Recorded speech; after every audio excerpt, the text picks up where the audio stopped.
ஜெயம் ரவியின் மிருதன் ரசிகர்களை வெகுவாக கவர்ந்துவிட்டது.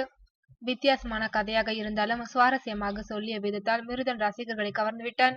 அடுத்தது இதன் 2ஆம் பாகமும் வரும் என்றே தெரிகின்றது. உலகிலேயே முதல் முறையாக 1932ஆம் ஆண்டு முதல் ஜோம்பி ரக திரைப்படம் விக்டர் மற்றும் ஹால்பிரின் ஆகியோரின் இயக்கத்தில் வந்தது. படத்தின் பெயர் ஒயிட் ஜோம்பி. அதைத் தொடர்ந்து பல திரைப்படங்கள் ஜோம்பி கதையை மையமாக கொண்டு ஹாலிவுட்டில் வந்துள்ளது. அனைத்தும் பிரபலமாகவும் பேசப்படும் படங்களாகவே வந்துள்ளது.